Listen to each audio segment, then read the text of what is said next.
We finally made it to Caravan Reebok. It's pretty lively here. So, just past this wall is the desert, huh? Oh, wow.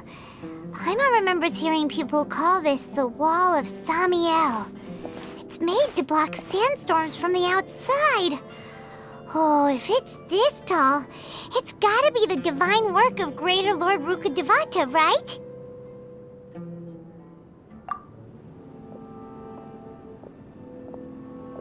Enough gawking. Come on, follow me. Huh? Over here.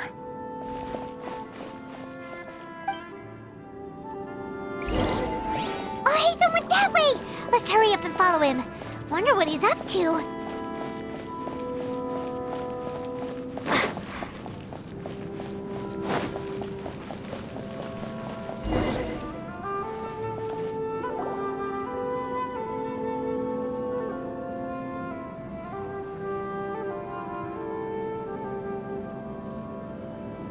What the? Where did she go? How did we lose them? They were just here a second ago. More Eremite mercenaries? Who are they working for this time? Anyway, Traveler, it seems like we were being followed again. You were too careless. You should have noticed those hopeless amateurs trailing you a long time ago.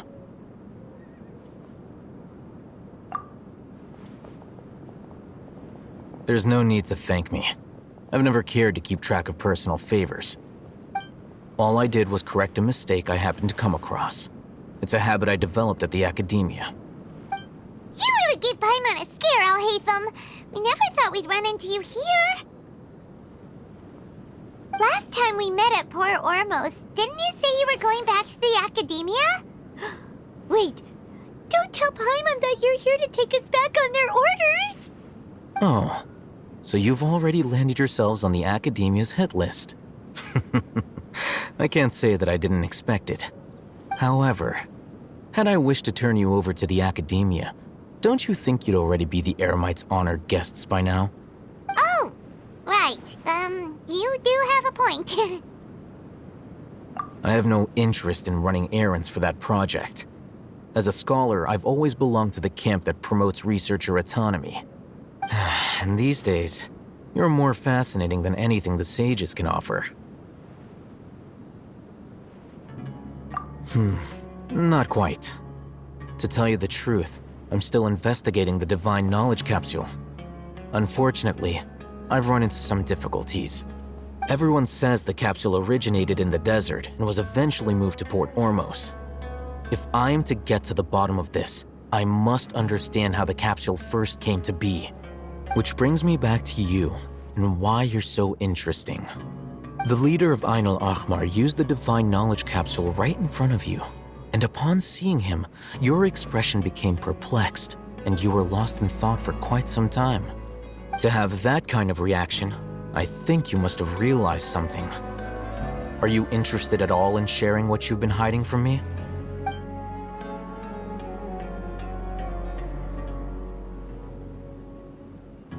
Al-Haytham, you really have a ridiculous eye for detail. What kind of person even notices or remembers stuff like that? So that's your answer.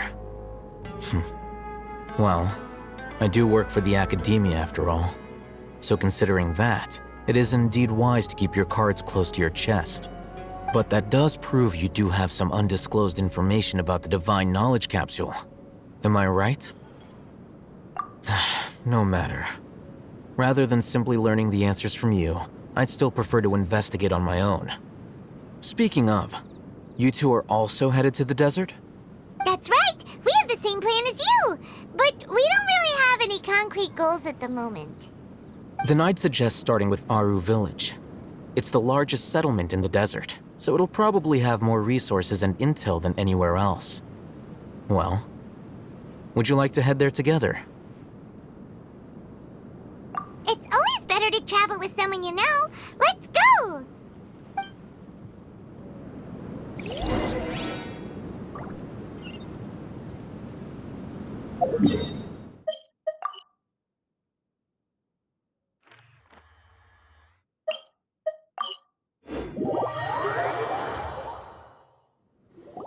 Before us lies Aru Village, the safe haven of the desert folk. Whoa, this landscape is really something else. What a cool place! Let's go check it out!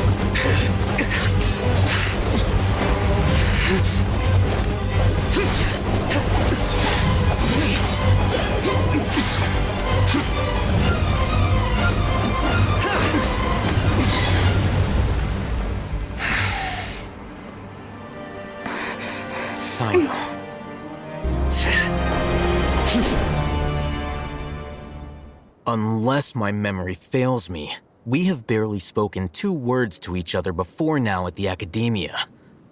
Would you care to enlighten me as to when and how I invited the General Mahamatra's wrath? Oh, Hatham. Do not think you can escape my judgment just because you managed to escape my attack. Judgment? So that's how you'd characterize your actions here, is it? Or would elimination perhaps be a more accurate description? Had I used my full strength, not even this traveler would have been able to stop me. Though styled like an assassination, I sought only to ensure that my target would be unable to flee or resist. Standard practice for the Matra, as well you know. Seemed to me more like your own personal touch.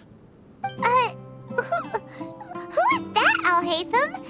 Did you call him General Mahamatra? Yes.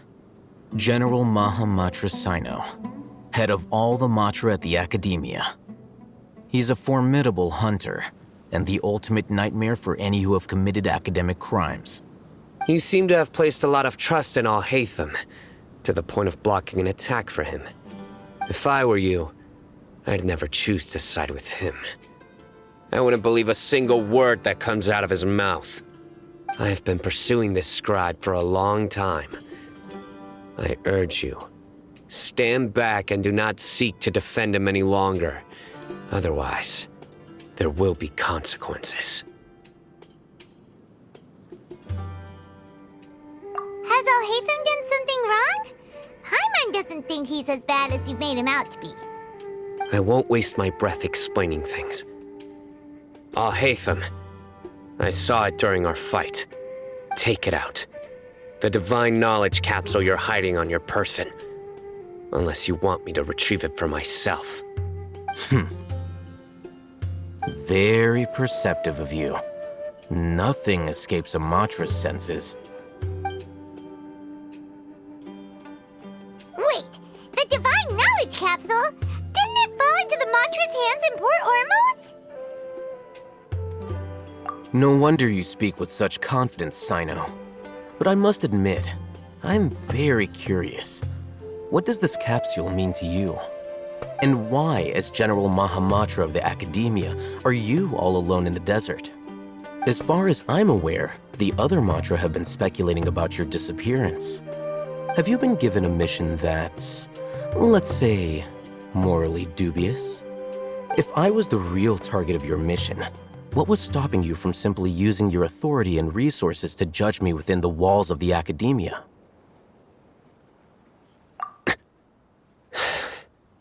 I should have known you'd be difficult to deal with. You two? Ugh! What should we do, Traveler? Paimon feels like we can't trust either of them. Ahem. Well, look at you two, acting all tough and self-righteous over there. Wait, Dia?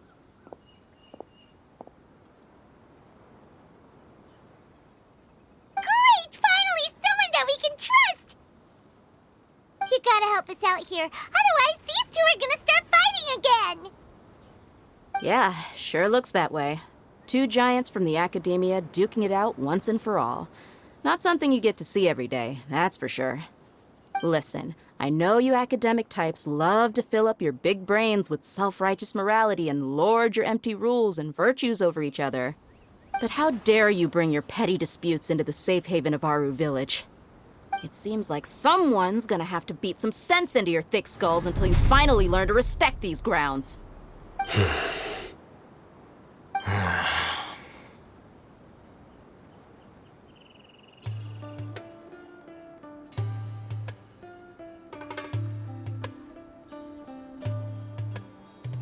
Hey, did either of you hear a word I just said?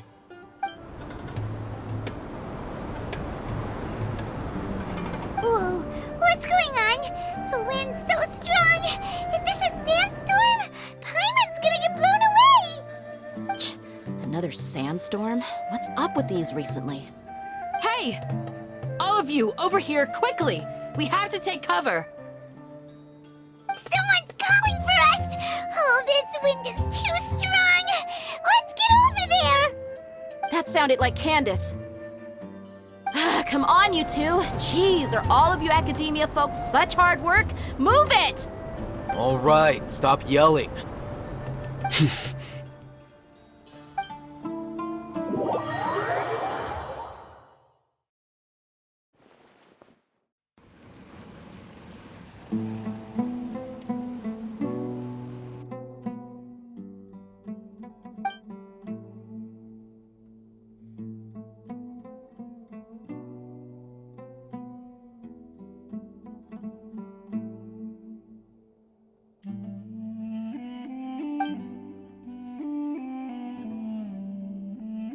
Well, this is pretty awkward. Hey, wanna play sardines with 3 people who wanna tear each other limb from limb? Sure, why not? Sounds fun. The air is so thick and heavy. Paimon can hardly keep floating anymore. My sincere apologies, everyone. This is the home of our village chief. I will have to ask you to make do with this small room until the sandstorm dies down.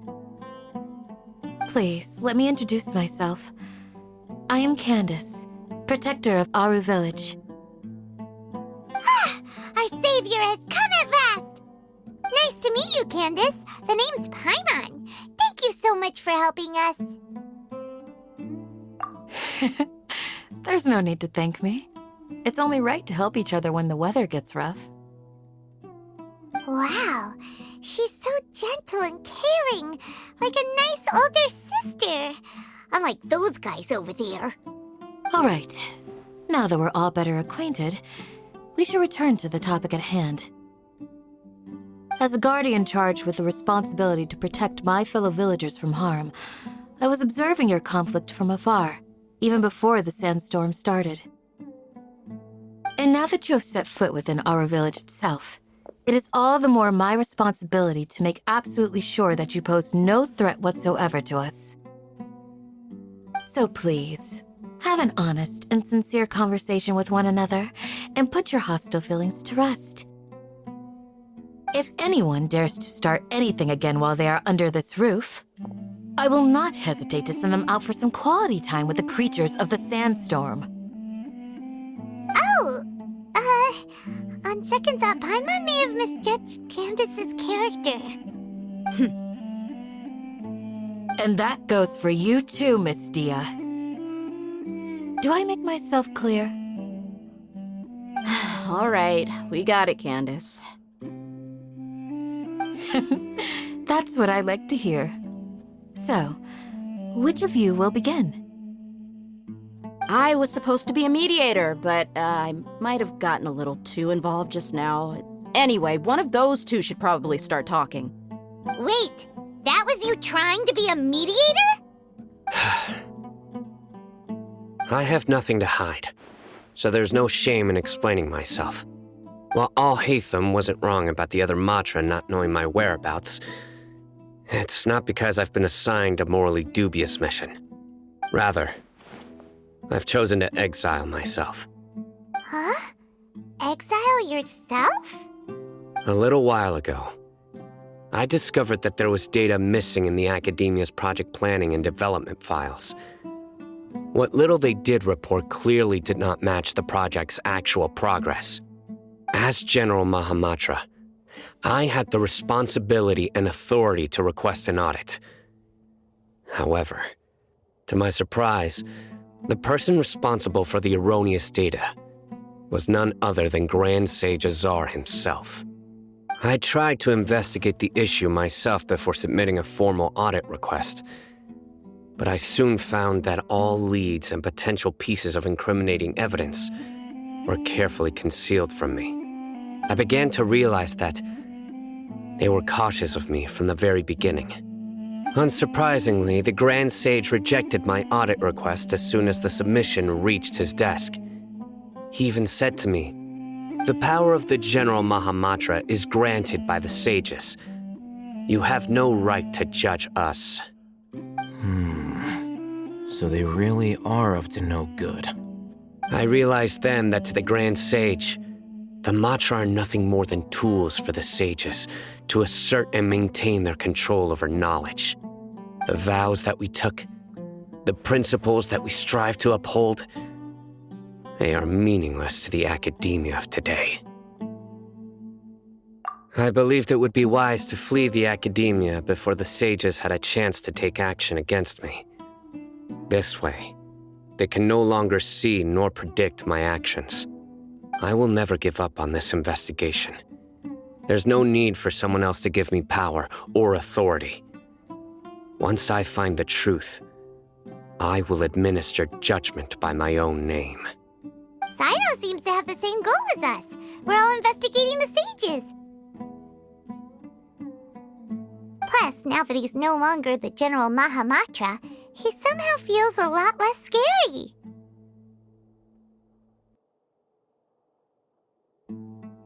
Well, Sino, if that's your story, then why did you see Alhaitham as a target? When I was investigating the matter in the academia, I overheard a conversation between Alhaitham and a sage. The sages asked you to investigate a blonde-haired traveler. Do you dispute this, Alhaitham? What? Like many parts of the project, this assignment was undocumented. Now throw in your suspicious behavior with the divine knowledge capsule, and I think we deserve an explanation. Yes. I was indeed tasked with investigating the traveler. Alhaitham! After all, the promised reward was so great that hardly any scholar could have refused. The sage told me, once you've completed this assignment, I can give you a glimpse of divine knowledge. A most enticing offer. Unfortunately, those academics don't know me at all. Their words contained one key piece of information, namely that divine knowledge indeed exists. That gave me all I needed to know. From my perspective, the sages are far from trustworthy. Think about it. Isn't it a little strange they're so willing to share divine knowledge with anyone, even as a reward? So, I began my own investigation following the lead of the divine knowledge capsule. In the end, I realized my wisdom in committing to this rather than collaborating with the sages. Had I been less guarded, I probably would have ended up like that Ain al-Ahmar mercenary, incapable of remaining sane for long enough to hold a conversation. You mean that the sages originally planned to dispose of you, using one of those capsules that drive people insane?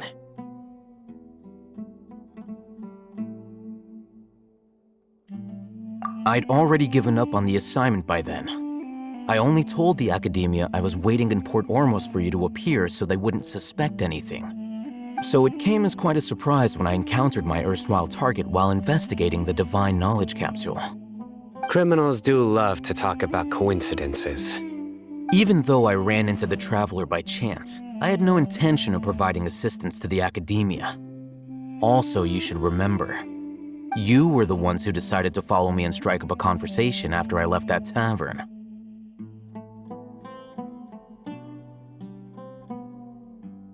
That's true. Alhaitham helped us out at Caravan Rebat as well. Maybe he's telling the truth. I'm willing to apologize if that's worth anything to you. I took the divine knowledge capsule behind your back because I judged its existence to be a significant risk. I felt that it would be best for no one to interact with it before it had been properly studied. After all, curiosity often proves to be the most dangerous thing in this land. You should be well aware, Scribe Al-Haytham, that curiosity can also lead you to danger and suspicion. Answer me this. Did the sages share any information about their project with you?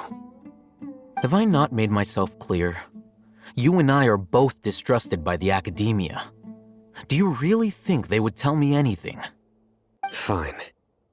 Although you haven't completely proven your innocence, I won't regard you as an enemy, for now.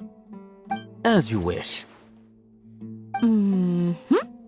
Good. I'm glad to see you two clearing up your misunderstandings. And now you, Dia. I believe it's your turn. Oh, sorry. Whatever the boys were talking about must have been so boring that I spaced out. My situation is pretty straightforward. My employer, Dunyarzad of the Homayani family, is friends with the Traveler and is currently recovering from her illness at home. I had nothing going on, so I decided to return to Aru Village for a visit. I was actually looking forward to a pretty exciting time getting back together with everyone here. But then I saw these two random guys in the middle of a pointless argument. It ticked me off, and things went downhill from there. Is that all? Well, I will admit that definitely sounds like your style.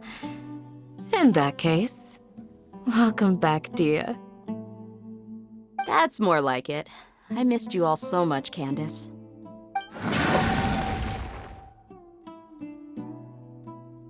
Whoa! What was that sound?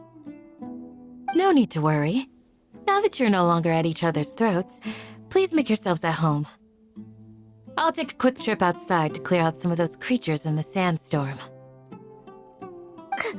Creatures? In the sandstorm? Are you sure you don't want some backup? Fighting in a sandstorm is not for the faint-hearted. Anyone without extensive training in these conditions is at a disadvantage. You needn't worry. Yeah, just leave them to Candace. Don't worry, she's as tough as they come.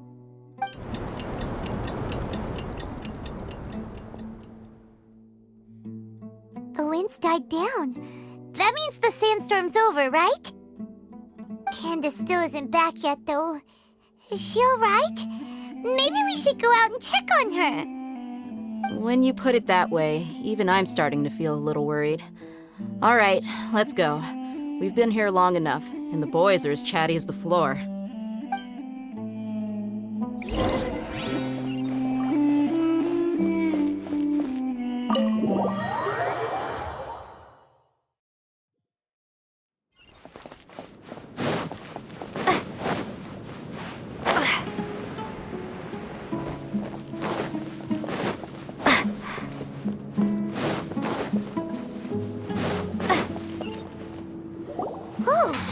Candace, you're still fighting? You've been out here dealing with these creatures the entire time? Yes. They just keep coming in waves. I've lost count of how many I've defeated. Before I realized it, even the sandstorm had stopped. Here comes another wave! Leave this round to us. I got interrupted earlier, but now I have something to take my anger out on. It's been quite a while since I've seen the Flame Mane in action. I'll leave these to you then. I'll be sure to put on a good show. Let's go! Access denied.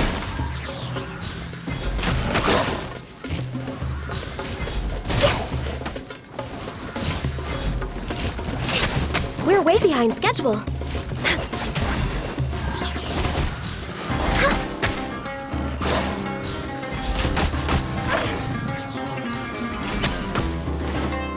Born of ice and frost.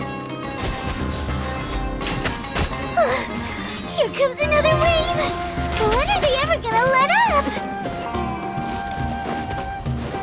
No touching.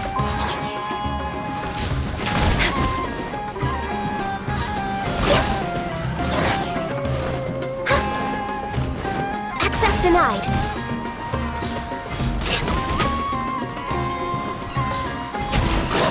We're way behind schedule. No touching.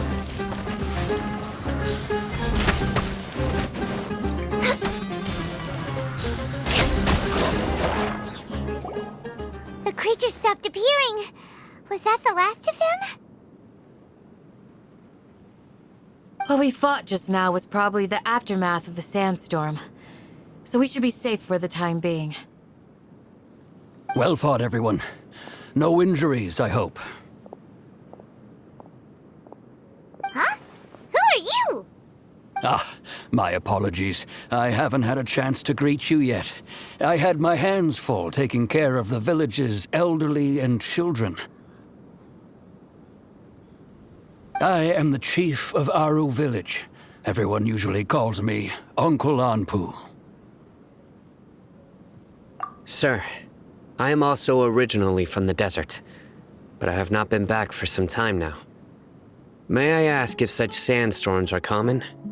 I can't say they've always been common, but recently the storms have become increasingly severe and frequent. Besides sandstorms, we also occasionally get earthquakes. According to an investigator who stayed in the village a while ago, these unusual natural phenomena are related to the withering of Irminsul. Another effect of Irminsul's withering. So, Irminsul's withering causes withering zones in the forest, and sandstorms and earthquakes here in the desert? Everything in the natural world is inextricably connected to Irminsul. These regional symptoms can indeed be a reflection of Irminsul's present state. Everyone in Aru village needs to take good care of themselves. Speaking of which, why haven't I seen a single village keeper since I got here? Village keeper? Who are they? Village guards like Candace? Does your curiosity know no bounds? Village Keeper is how Aru village refers to mad scholars exiled here by the academia. Most of them are scholars who lost their sanity after a period of training in the Avidia forest. The academia believes that their crazed mutterings may have a negative effect on the psyches of other scholars. So, they're forcibly exiled to the desert. Though if you ask me, it's all a boatload of nonsense. Alas, that's exactly what we've been trying to investigate. One by one, the village keepers have been mysteriously disappearing without a trace. But no one in the village has ever seen them leave. If you're planning to stay around the village for the next few days, I'd appreciate it if you could keep an eye out for them. I've had encounters with those people in the past. I'll see what I can do to help. The Matra are the ones responsible for their exile. Now that you're no longer with them, are you trying to alleviate your guilt and atone for your past sins? I'm fascinated by how you think. Mock me if you will, but if you are guilty, I will eliminate you, regardless of my position or identity. Oh, you're the former General Mahamatra. You must be an expert in these kinds of investigations. Thank you for your help. Is it because you're reminded of Hypatia? Oh, these poor scholars. First they lose their sanity, now this! We need to help get them back home, safe and sound. But, is it really a good idea to tag along with Sino? You seem like you really don't trust him.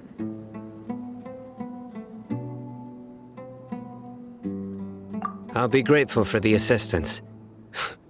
No doubt you will do a better job than some of my former subordinates. Let's start by finding a spot to share what we know so far.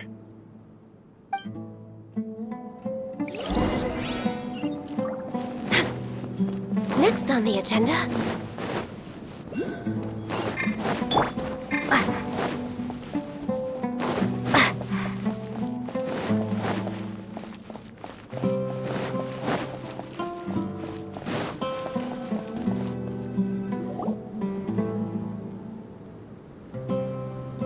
Although I've sent myself into exile, I'm still doing essentially the same things as before.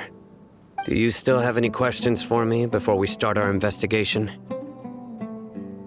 One of my former subordinates told me that this title has its origins in a strange incident. The Academia has long exiled mad scholars to Aru Village. A mysterious phenomenon exists here. When mad scholars first arrive, they are as incoherent and deranged as before. But after spending some time here, they invariably begin to calm down. Initially, the people of Aru Village greatly resented having to take in the mad scholars. But a strange incident one night changed that. Aru Village was struck by the strongest earthquake in living memory. Seeing buildings on the verge of collapse all around him, the then chief of the village was preparing to take everyone to safety. Suddenly, he noticed a mad scholar crouching in a corner, caressing the ground with his hands. A soft, green light radiated from him, like a divine glow against the backdrop of night. Despite the powerful tremors that ripped through the ground that night, all the houses remained upright, almost as if they had grown roots reaching deep into the ground. In the end, not a single building collapsed, and no one was hurt. After that, the people of Aru Village treated the mad scholars with greater kindness, and began to refer to them as the village keepers. A soft green light? A mad scholar protecting Aru Village? What do you make of it, Traveler?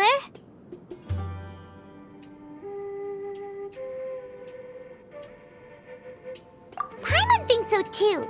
Actually, Sino, do you know if any of the mad scholars continued to wear their Akasha terminals at Aru Village? In theory, they would continue wearing them so the Academia could still monitor their activities. With that said, the main Akasha system would no longer have any interaction with them. Oh, no wonder! Everything makes sense then! Add in the fact that they calmed down, it was probably Nahida who calmed them. If you are able to draw a conclusion from this one story alone, then it appears you possess much more information than I do. So, what do you make of the story?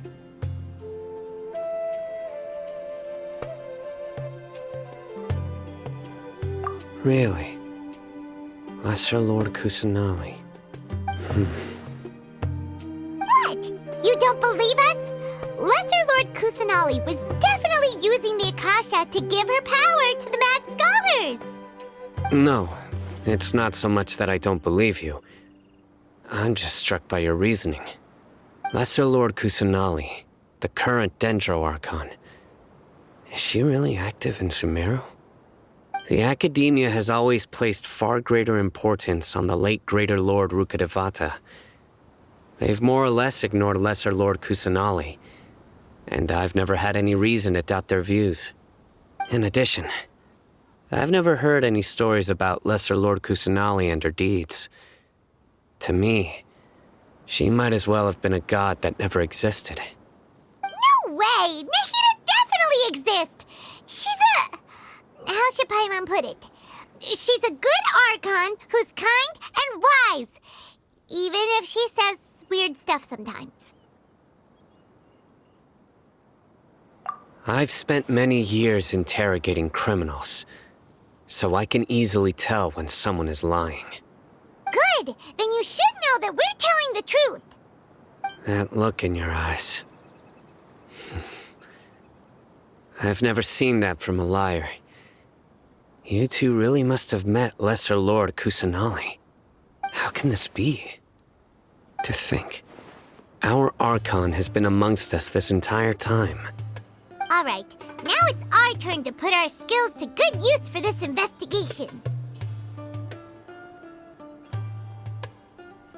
But easier said than done, especially since we don't have any leads.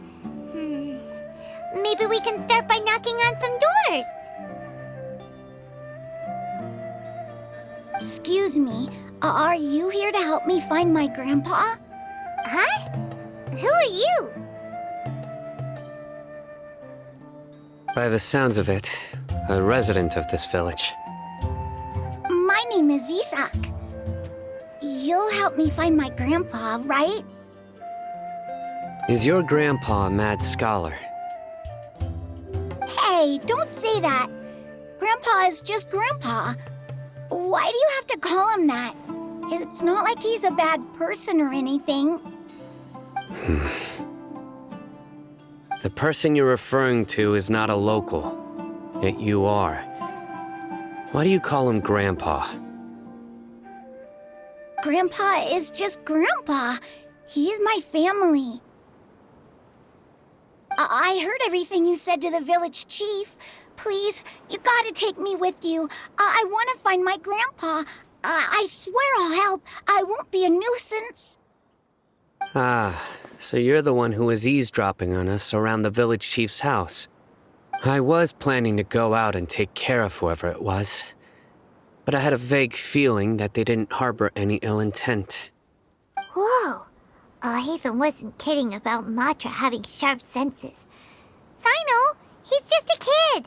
All he wants is to find his grandpa. Let's find a way to help him. Sorry. I was only listening in because I wanted to know where Grandpa went. Honest. If you don't believe me, you can ask Miss Candace. All right. But first, let's confirm the facts with Candace.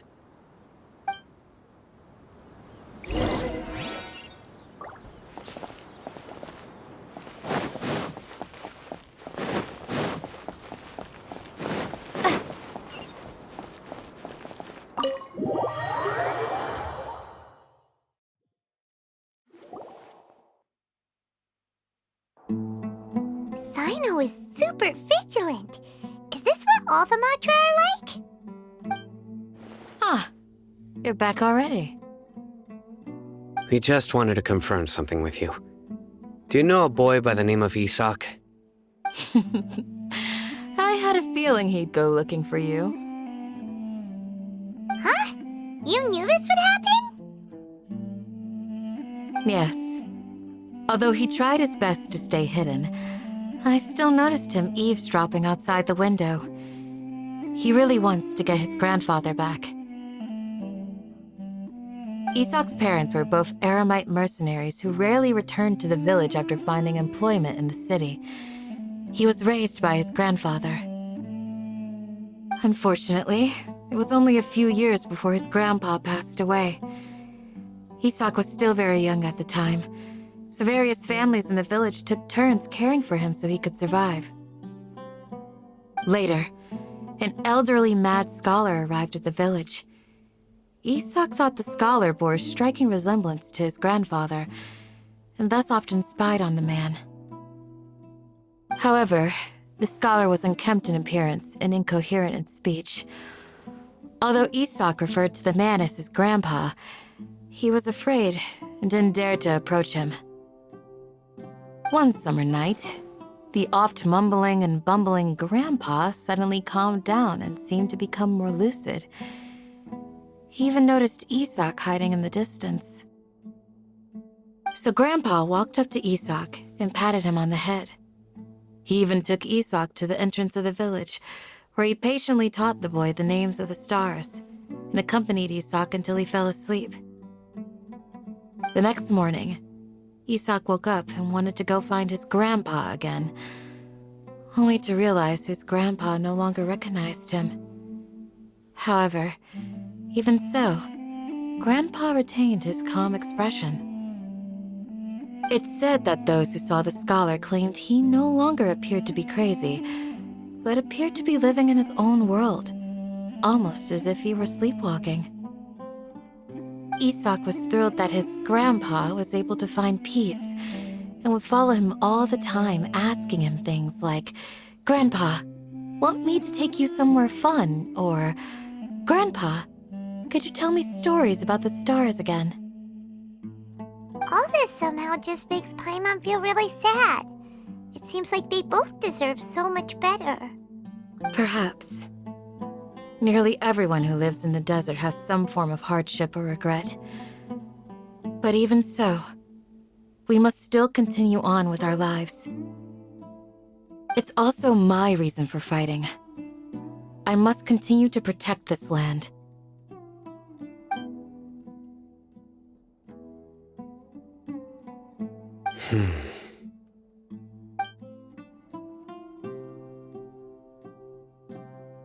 Maybe the people have always had a considerate god watching over them. Huh? What did you say, Sino? No, nothing. As long as Esau keeps his word and doesn't get in our way, we can take him along. Perhaps you are more compassionate than I gave you credit for. Please accept my thanks on Isak's behalf, Sino.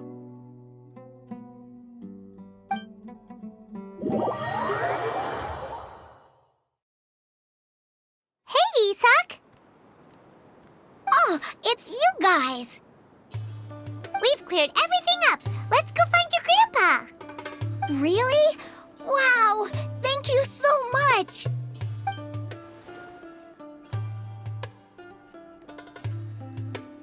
Yeah! All right. Let's ask the local residents some questions first.